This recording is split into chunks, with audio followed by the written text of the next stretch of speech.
If you meet someone named Kale, their name means one who is manly and strong. If Popeye ate spinach to get his guns, the Incredible Hulk probably ate kale. Welcome to Superfoods. Today we're going to teach you how to tame kale's bitterness and make one of the world's oldest cultivated vegetables work to your advantage. Move over, spinach. There's a new supergreen in town, and it's kale. Until the Middle Ages, kale was one of the most popular vegetables in Europe. It's been cultivated for well over 2,000 years. Kale grows native as far north as Russia and as far south as the Mediterranean coast. Kale is in the same family as broccoli, cauliflower, Brussels sprouts, and cabbage. They're all great, and some may even be superfoods. But according to the Andy score for all of these foods, kale is leaps and bounds above the rest. Here's the breakdown. Kale is extremely high in vitamin A.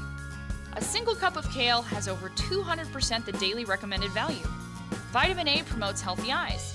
A study by the American Journal of Clinical Nutrition found that people who consumed over 150% of their daily minimum of vitamin K each day were 22% less likely to suffer from cataracts than those who didn't. K is for kale, and by that we mean that kale is chock full of vitamin K. Vitamin K creates 4 of the 13 proteins our blood needs to clot.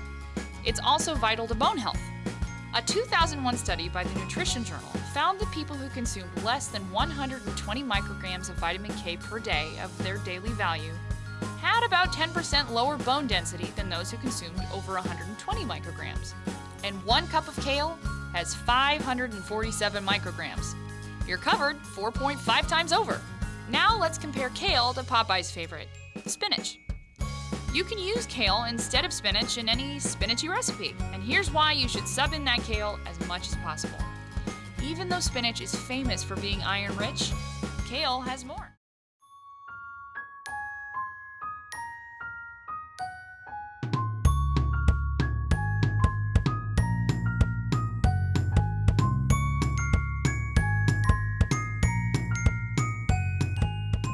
There are lots of different varieties of kale.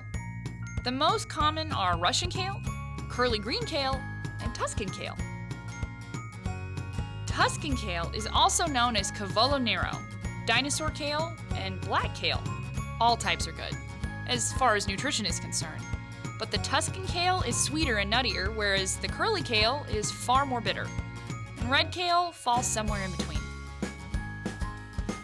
When choosing kale, pick smaller leaves. They tend to be more tender and less bitter. But the longer you store them, the more bitter they will become. So store them like you would cut flowers. Trim the stems and keep them in a cup of water. They can even sit on your counter for 1 to 2 days, or in the refrigerator for up to 5. When preparing kale, always wash it in cold water before using it. Because kale grows best in gritty soil, it's best to wash and rinse it a few times. If your kale is looking limp, give it a dip in ice water to crisp it back up. Want some green eggs and ham? Mix kale puree with your eggs before cooking it to give it a superfood power and a great green hue. You throw out a lot of the nutrients when you throw out the water that kale is boiled in. Many recipes have you boil kale before cooking with it to get rid of its bitter flavor. Instead, try using sweeter dinosaur kale and sautée it or steam it. To give your kale a softer texture, throw it in a bowl with a pinch of salt. Massage it for 2 to 3 minutes, then squeeze out the juices.